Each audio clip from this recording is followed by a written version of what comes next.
Hello दोस्तों, नमस्कार, जय श्री कृष्णा, राधे राधे। कैसे हैं दोस्तों? आशा करता हूं कि आप सब अच्छे होंगे।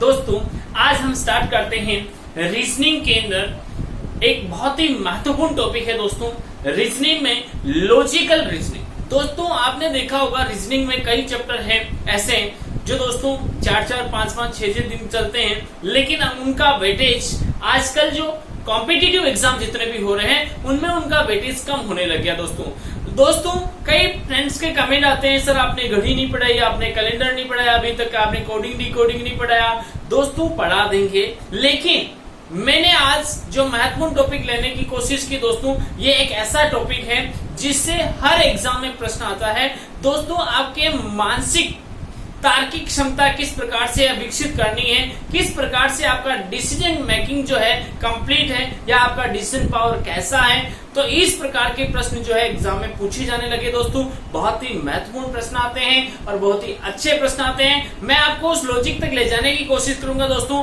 कई बार क्या होता है कि आप प्रैक्टिस करते हो, आपने 50 क्वेश्चन लॉजिकल रीजनिंग में किसी चैप्टर के हल किए, वहां पे 45 क्वेश्चन, 44 क्वेश्चन, 42 क्वेश्चन आपके सही आने के चांस रहेंगे। 5, 6, 7, 8 प्रश्न हो सकते हैं कि आपके गलत हो जाए। वो गलत होने का कारण है कि पुस्तक जो बनाने वाला व्यक्ति है, लेखक जो है, उसकी सोच और आपकी सोच में कुछ डिफरेंसेस हो सकती है, लेकिन होती कोशिश 99% प्रश्न जो है आप आसानी से हल कर सकते हो दोस्तों। और एग्जाम में आने वाले हर प्रश्न तो आप आसानी से हल ही कर सकते हो। आपकी और उसकी सोच के अकॉर्डिंग ही वो प्रश्न देता है। ऐसा कोई प्रश्न नहीं देता है जिसमें आपकी सोच अलग हो और उसकी सोच अलग हो। ये दो आंसर निकलने वाले प्रश्न एग्जाम में भी नहीं आ सकते दोस्तों। इसलिए आपको बहुत ही ध्यान से पढ़ना है इस चैप्टर को दोस्तों। आज हम स्टार्ट करेंगे लॉजिकल रीजनिंग में कोर्स ऑफ एक्शन, कथन और कार्यवाही, यानी स्टेटमेंट ऑफ एक्शन या कथन और कार्यवाही, कोर्स ऑफ एक्शन स्टार्ट करते हैं दोस्तों। बहुत ही महत्वपूर्ण टॉपिक है। आने वाले बीएसटीसी के एग्जाम में जो आज के 2 दिन बाद 3 दिन बाद होने वाला है, पीटीटी के एग्जाम में जो आपकी 6 तारीख को होने वाला है, और राजस्थान पुलिस, आप अगर आपके मन में वर्दी का सपना लेकर आए हो, जुनून लेकर आए हो दोस्तों, तो इस क्लास को देखना मत भूलना, क्योंकि आपके आने वाले कांस्टेबल के एग्जाम में इस चैप्टर से 100% प्रश्न आने के चांस रहेंगे दोस्तों। कि आपका मानसिक लेवल कितना मजबूत है, आप कितने परिपक्व हो, ऐसे प्रश्न हमेशा आएंगे दोस्तों।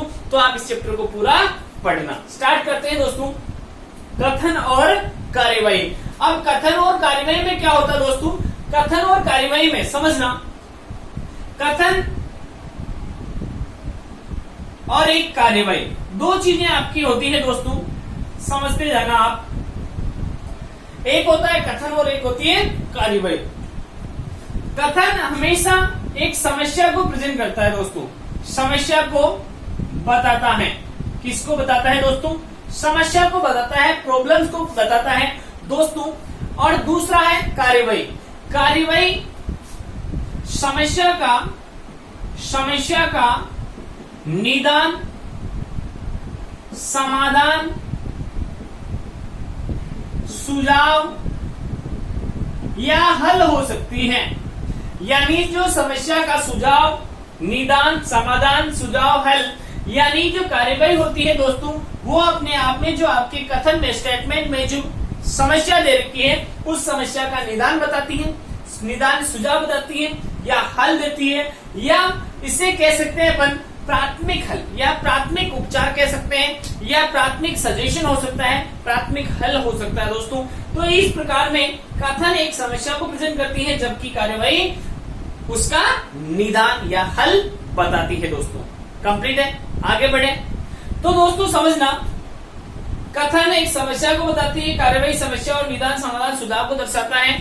तो चलिए दोस्तों, अपन ने पढ़ा कथन एक समस्या को बताती है, कार्यवाही एक समस्या के निदान, समाधान, सुझाव और हल को दर्शाती है। अब इसमें आपको डिसीजन लेने से पहले, यानी स्टेटमेंट ऑफ एक्शन, यानी कथन और कार्यवाही का कोई भी प्रश्न दोस्तों अगर आपको दिया हुआ है, तो ऐसे प्रश्नों को हल करने से पहले आपको क्या क्या चीजें बहुत ही ध्यान में रखनी है दोस्तों। आपको जो समस्या दे रखी है, आपको जो कथन दे रखा है दोस्तों, कथन में एक समस्या होगी। अब और नीचे एक कार्यवाही, 2 कार्यवाही, कथन एक हो सकता है, 2 हो सकते हैं दोस्तों। जो कार्यवाही दे रखी है दोस्तों, यदि कोई कार्यवाही देश के कानून के विपरीत है तो वह कभी मान्य नहीं होगी। यदि कोई कार्यवाही जिसमें इस कथन का निष्कर्ष दिया हुआ है तो वो कार्यवाही मान्य नहीं होगी। कोई भी कार्यवाही दोस्तों जिसमें आपके दबाव पर आधारित या दबाव के अनुसार आपने कोई निर्णय लिया है तो वो कार्यवाही मजबूत नहीं होगी। यदि कोई कार्यवाही सरकार के द्वारा की जाती है तो समाज और देश के हित के संबंधी होनी चाहिए या किसी संगठन के हित में होनी चाहिए। यदि कोई कार्यवाही है दोस्तों तो उस कार्यवाही में जितने भी तथ्य हैं वो सार्वभौमिक सत्य होने चाहिए। ऐसे तथ्यों का प्रयोग नहीं होना चाहिए जिसे कोई सत्य मान ही ना सके, सब उसके ऊपर संयस कर सके, यानी उस पर ये सोच सके कि ये तथ्य गलत हो सकते हैं। कोई भी कार्यवाही आप कर रहे हो तो उस कार्यवाही में ऐसी चीजें नहीं होनी चाहिए जो भूत का भविष्य के साथ, भविष्य का वर्तमान के साथ ऐसा संबंध दर्शाती हो। यानी आपको कथन और कार्यवाही करते समय यह ध्यान रखना है कि कार्यवाही तत्कालिक नहीं होनी चाहिए, तात्कालिक कार्यवाही जो है नहीं होनी चाहिए। कार्यवाही में सुझाव होना चाहिए प्राथमिक। यदि समस्या कठोर है तो कार्यवाही उसकी कठोर हो सकती है, लेकिन सामान्यतया कोई भी कार्यवाही जो है दोस्तों वो कठोर नहीं होनी चाहिए। ओके, आगे बढ़े, चलिए देखते हैं दोस्तों। आपको महत्वपूर्ण चीजें जो मैं आपको लिखवा रहा हूं उसका विशेष ध्यान रखना है, इंपॉर्टेंट। पहली चीज, कार्यवाही देश के कानून के विरुद्ध नहीं होनी चाहिए।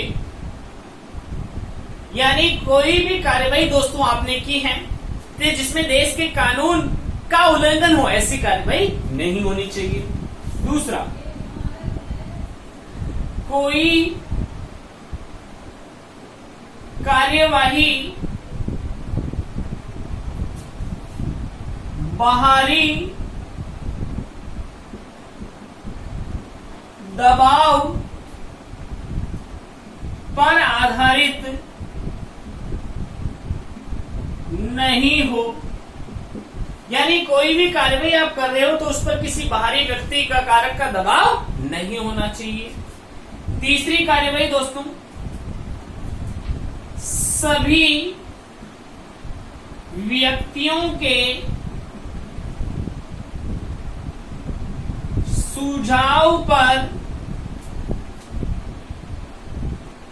सभी व्यक्तियों के सुझाव पर विचार या सुझाव लें, लेकिन निर्णय स्वयं लें। यानी अपनी व्यवहारी में कहावत है दोस्तों, सुननी सबकी करनी मन की। यानी सभी व्यक्तियों के सुझाव लेने चाहिए, उन सुझावों को पढ़ना चाहिए, समझना चाहिए, लेकिन डिसीजन खुद का होना चाहिए, स्वयं का होना चाहिए। चौथी चीज दोस्तों, सरकार के द्वारा लिए गए निर्णय देश, समाज के हित में होने चाहिए, हित में होने चाहिए। यानी दोस्तों यदि कोई सरकार कोई डिसीजन लेती है तो देश और समाज का हित उसमें निहित होना चाहिए। अगला पॉइंट, तथ्य सार्वभौमिक सत्य हो। यानी कार्यवाही में जो तथ्यों का प्रयोग किया गया दोस्तों वो सभी तथ्य सार्वभौमिक, यानी सभी लोग उसे सत्य मानते हो ऐसा प्रतीत होना चाहिए। नेक्स्ट, कार्यवाही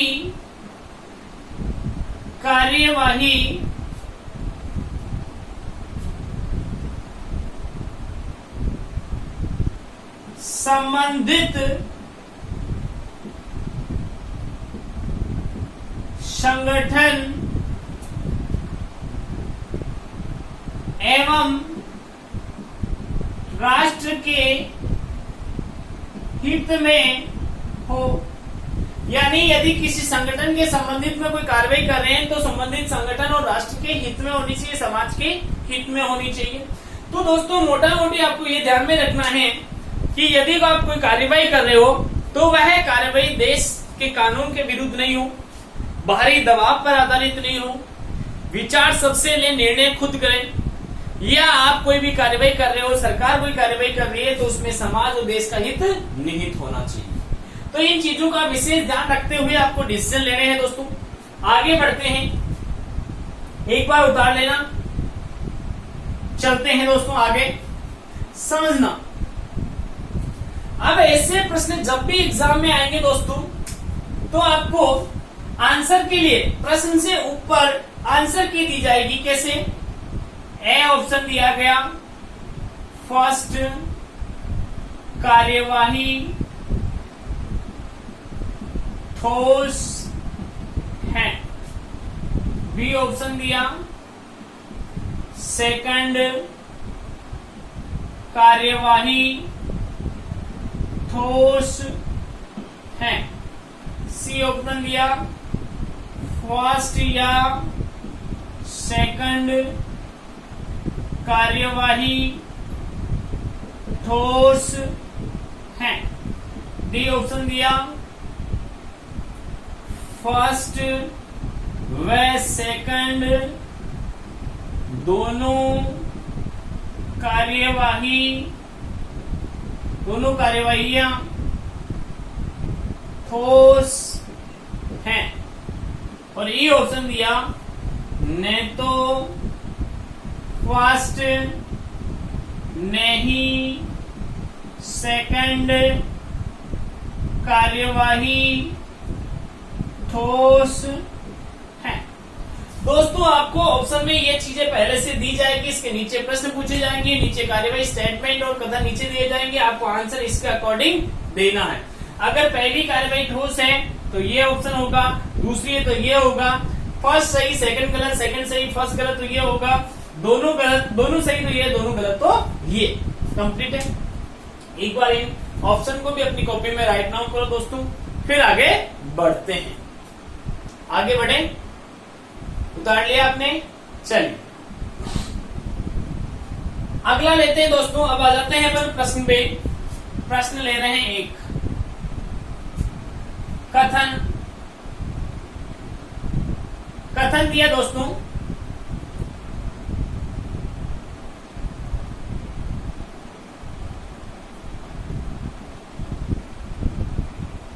देश में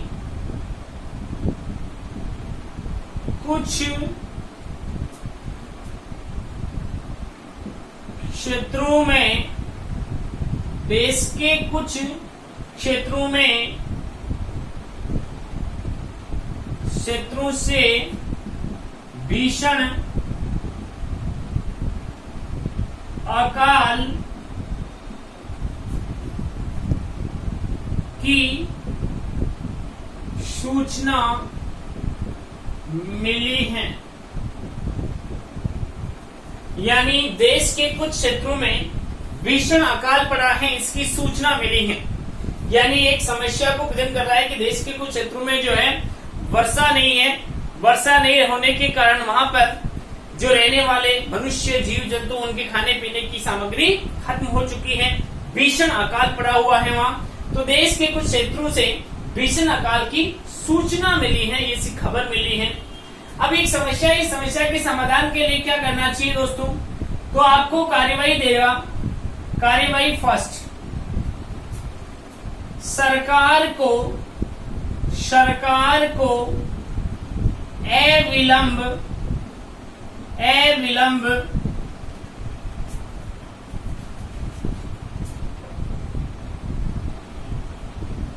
उन क्षेत्रों में आर्थिक सहायता, या उन क्षेत्रों में सरकार को अविलंब उन क्षेत्रों में पानी, भोजन और मवेशियों के लिए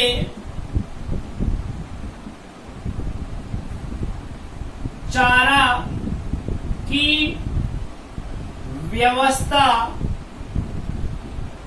करनी चाहिए। और दूसरी कार्रवाई, सरकार को उन क्षेत्रों में ऋण माफी की घोषणा करनी चाहिए। यानी सरकार को उन क्षेत्रों में ऋण माफी की घोषणा करनी चाहिए।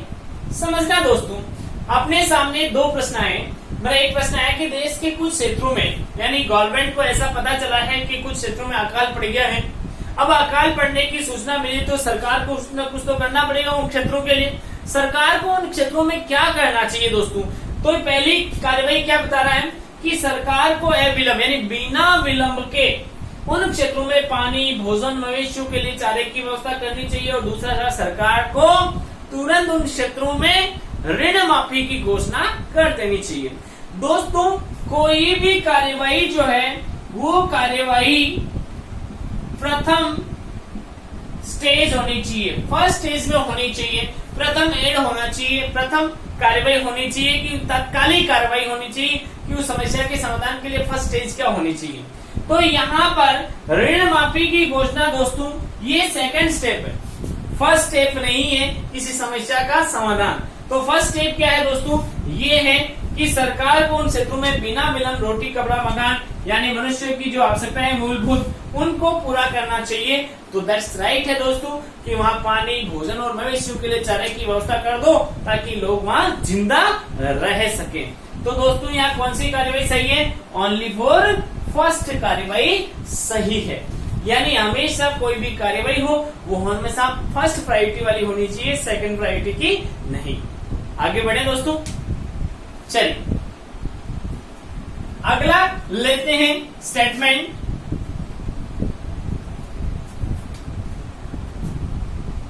प्रश्न संख्या 2, कथन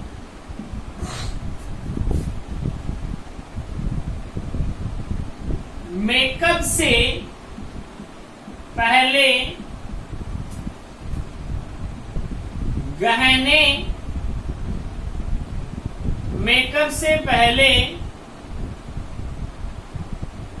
गहने का प्रयोग करना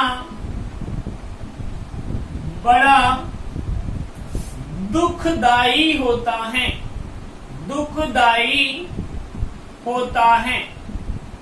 मेकअप से पहले गहने का प्रयोग करना बड़ा दुखदाई होता है। दोस्तों ये स्टेटमेंट जो है, ये समस्या जो है महिलाओं के लिए एक बहुत बड़ी समस्या है कि मेकअप से पहले गहने का प्रयोग करना बड़ा दुखदाई होता है। क्योंकि इनसे क्या क्या होगा समझना। पहली कार्यवाही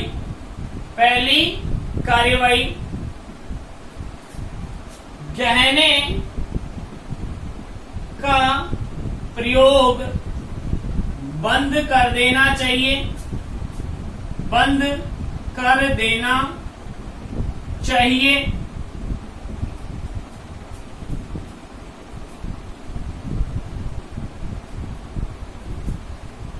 दूसरा,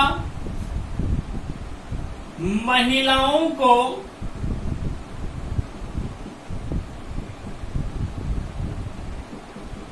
कॉस्मेटिक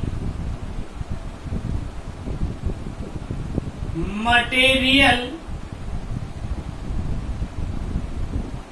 का इस्तेमाल बंद कर देना चाहिए।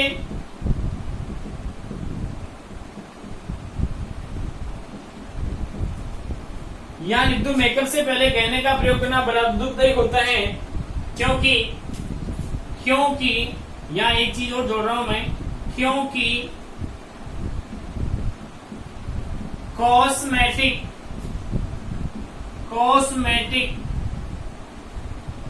चीजें इन्हें नुकसान पहुंचाती हैं, नुकसान पहुंचाती हैं। ये लाइन ऐड की, हालांकि नहीं करता तो भी आंसर वही निकलता और कर दी तो भी वही निकलेगा। स्टेटमेंट है दोस्तों कि मेकअप से पहले गहनों का प्रयोग करना बड़ा दुखदायी होता है, क्योंकि ये कॉस्मेटिक चीजें जो है गहनों को नुकसान पहुंचाती है। एक समस्या हो गई। अब इस समस्या का समाधान कैसे करना है? फर्स्ट कार्यवाही मैंने दी, एक्शन मैंने दिया कि गहने का प्रयोग बंद कर देना चाहिए। क्या दोस्तों ये फर्स्ट कार्यवाही है क्या इस समस्या की? नहीं। यानी एक महिलाओं के लिए जो मूलभूत आभूषण है, महिलाओं का जो फर्स्ट आभूषण है वही गहना है। अरे गहने को बंद करना किसी समस्या का समाधान नहीं है, इसलिए ये गलत। दूसरा, महिलाओं को कॉस्मेटिक मटेरियल का इस्तेमाल बंद कर देना चाहिए, ये भी गलत है दोस्तों, क्योंकि कॉस्मेटिक चीजों का इस्तेमाल करना भी बंद करना भी गलत है, क्योंकि महिलाओं के लिए यह बहुत ही महत्वपूर्ण होता है सजने संवरने के लिए। तो अपन ऐसा नहीं कह सकते कि आप कॉस्मेटिक चीजों का इस्तेमाल ही ना करें। हाँ, अगर मैं कोई ऐसी कार्यवाही सुझाव में देता कि महिलाओं को पहले कॉस्मेटिक चीजों का इस्तेमाल करना चाहिए फिर गहने पहनने चाहिए, तो वो कार्यवाही सही होती दोस्तों। लेकिन यहाँ जो कार्यवाही दी है कि गहनों का प्रयोग बंद कर देना चाहिए, तो ये तो गलत है दोस्तों। और महिलाओं को कॉस्मेटिक चीजों का इस्तेमाल करना ही बंद कर देना चाहिए, ये भी गलत है। तो यहाँ दोस्तों दोनों ही कार्यवाही क्या है? गलत है। कंप्लीट है। व्यवस्थित रूप से अपनी कॉपी में नोट्स के रूप में छापते जाइए दोस्तों। बहुत ही अच्छी क्लास है। आने वाले एग्जाम में यहाँ से प्रश्न आएंगे दोस्तों, 5 प्रश्न आते हैं ऐसे, क्योंकि आपके एग्जाम में ऐसे के डिट्टो प्रश्न उठ के आ जाते हैं। चाहे आप बैंक पीओ का एग्जाम दोगे दोस्तों, तो वहां भी इसके प्रश्न आने के पूरे पूरे चांस रहेंगे। आगे बढ़े, चलिए अगला लेते हैं दोस्तों। कथन: लगातार पड़ोसी देशों से आतंकवादी धमकियों का सामना करना पड़ रहा है। दोस्तों, मैंने एक कथन दिया कि भारत को लगातार अपने पड़ोसी देशों से आतंकवादी धमकियों का सामना करना पड़ रहा है। कार्यवाही देखना, कार्यवाही ले रहा हूं मैं फर्स्ट।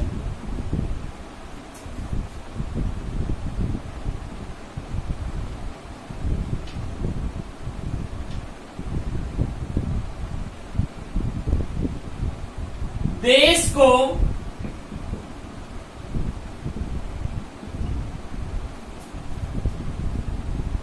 तुरंत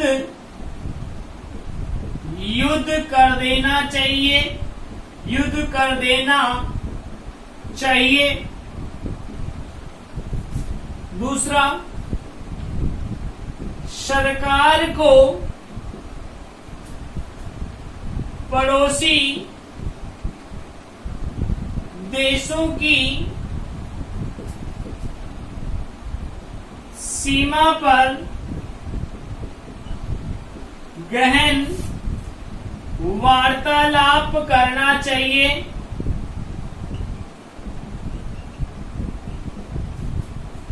यानी आपके सामने दोस्तों यहाँ एक स्टेटमेंट दिया है और 2 कार्यवाहियां दी हैं।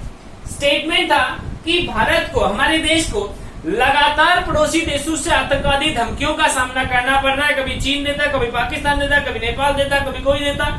यानी लगातार भारत को आतंकवादी धमकियों का सामना करना पड़ रहा है। ये एक समस्या हो गई। अब इस समस्या का समाधान कैसे हो सकता है दोस्तों?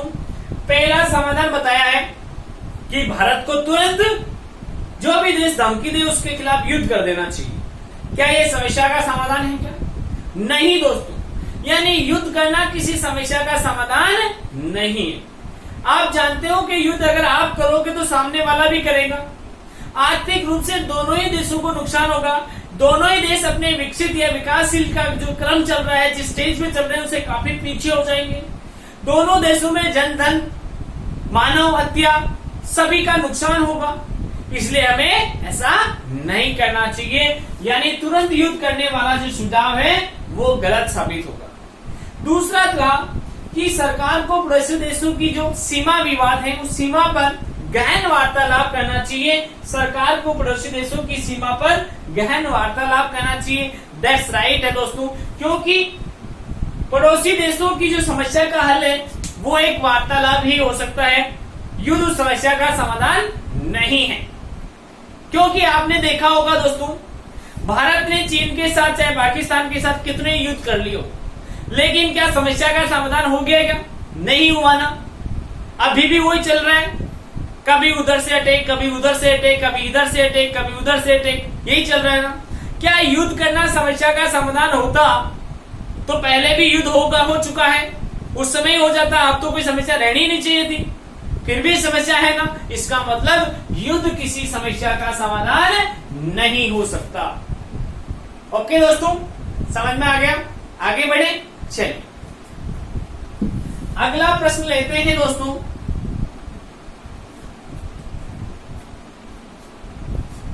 प्रश्न संख्या 4, कथन।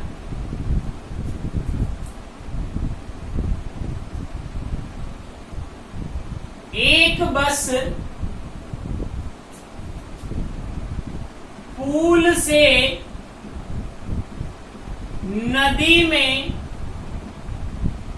गिर जाने से लगभग 15 लोगों की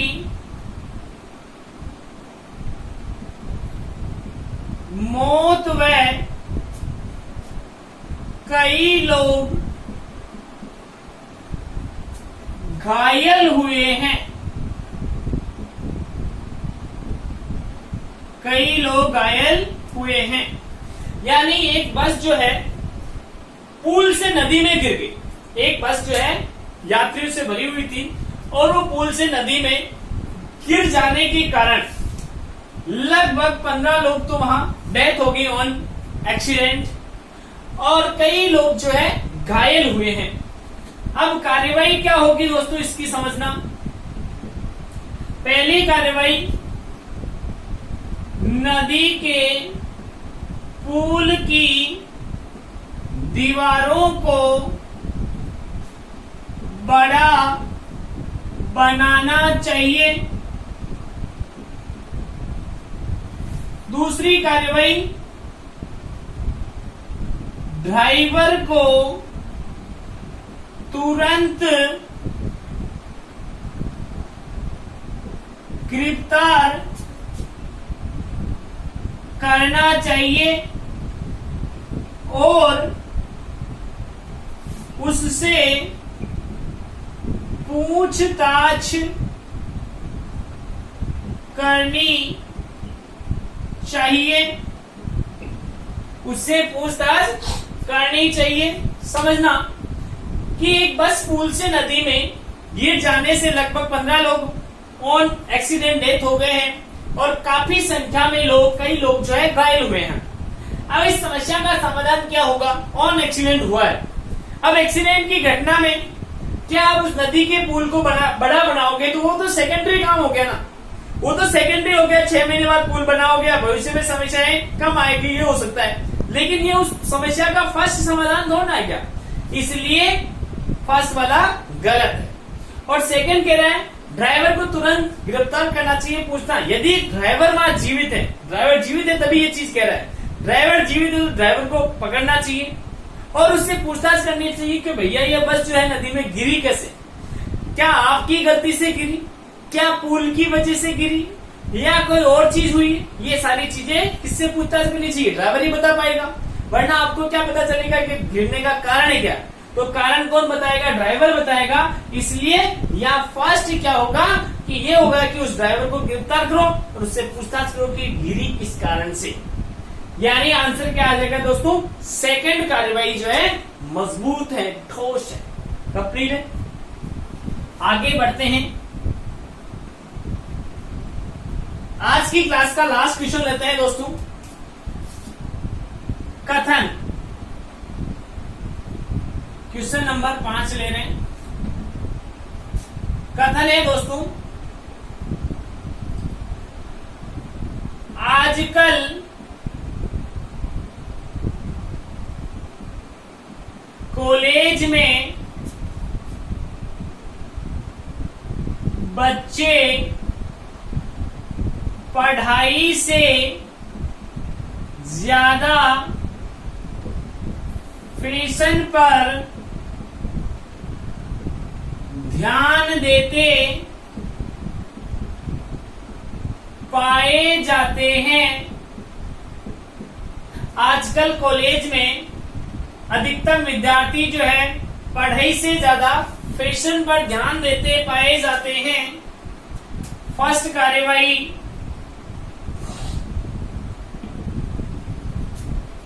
कॉलेज प्रशासन को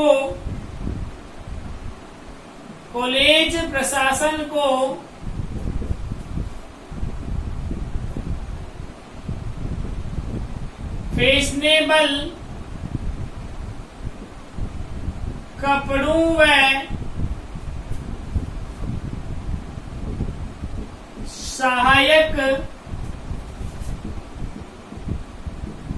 सामग्री पर विशेष ध्यान देना चाहिए।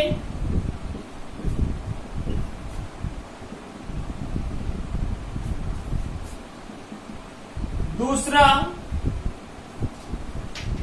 कॉलेज में बच्चों को पढ़ाई में इतना व्यस्त रखा जाए जिससे कि वह फैशन जैसी चीजों पर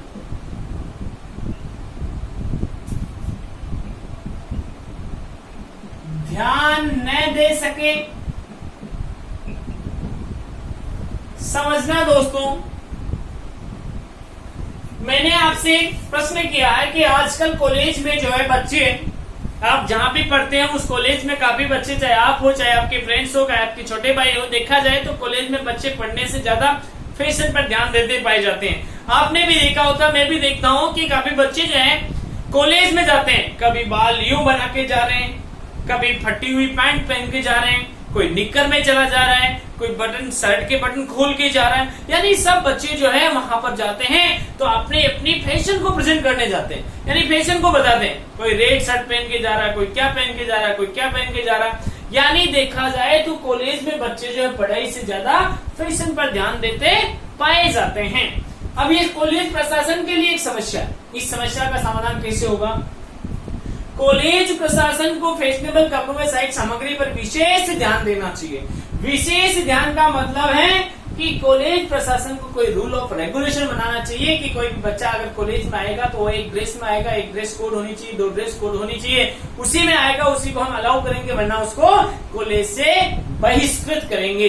अगर सरकार या कॉलेज प्रशासन जो अगर ऐसा कोई नियम लागू करता है तो हाँ, वहाँ बच्चे जो है व्यवस्थित रहेंगे। तो यहाँ पर ये विशेष ध्यान देना चाहिए। इस बात कही तो सही बात कही है, इसलिए फर्स्ट कार्यवाही तो सही है। कॉलेज में बच्चों को पढ़ाई में इतना व्यस्त रखना चाहिए जिससे कि वे फैशन जैसी चीजों पर ध्यान ना दे सके। ये भी कार्यवाही ठोस है, मजबूत है। आप कॉलेज जाते हो तो कॉलेज का उद्देश्य क्या? पढ़ना। आप कॉलेज में जाए किसके लिए रहे हो? पढ़ने के लिए जा रहे हो। अगर आप कॉलेज में पढ़ने के लिए जा रहे हो, जिस उद्देश्य के लिए जा रहे हो, अगर वो उद्देश्य वहां पूरा हो रहा है तो फिर आप कोई चीजों अन्य चीजों पर ध्यान दे पाओगे क्या? क्या किसी ने सेंट कौन सा लगाया, किसी ने कौन सी ड्रेस पहनी, ऐसी चीजों पर ध्यान दे पाओगे क्या? नहीं, आपके पास समय ही नहीं होगा, आपके पास काम ही काम होगा, आपके पास स्टडी होगी, तो आप कभी कमेंट नहीं करोगे यार तूने ये शर्ट पहना, तूने ये शर्ट पहना, तूने आज ये ड्यू लगाया, तूने कटिंग ऐसे करवाई, तूने ये कपड़े पहने, ऐसी चीजें आएगी ही नहीं। तो ऐसी कंडीशन में हमें ये करना चाहिए कि बच्चों को ऐसा पढ़ाई में व्यस्त रखो कि बच्चों के पास समय ही नहीं हो। समय नहीं हो तो वो कैसा काम करेंगे नहीं, यानी खाली दिमाग शैतान का होता है। तो आपका दिमाग खाली रहेगा नहीं, यहाँ पढ़ते रहोगे तो शैतानी करोगे नहीं। तो यहाँ पर दूसरी भी सही, तो यहाँ दोनों ही सही। तो आपका जो ऑप्शन होगा मैंने ऊपर लिखवाया कि फर्स्ट व सेकंड दोनों ही कार्यवाहियां निहित है। डी ऑप्शन जो लिखवाया है वो सही होगा। तो दोस्तों आज के लिए इतना ही। अगली क्लास में पुनः मिलते हैं आपके लिए बहुत ही अच्छे प्रश्नों के साथ मैं अगली क्लास लेकर आऊंगा। आज के लिए इतना ही दोस्तों। जय हिंद, जय भारत।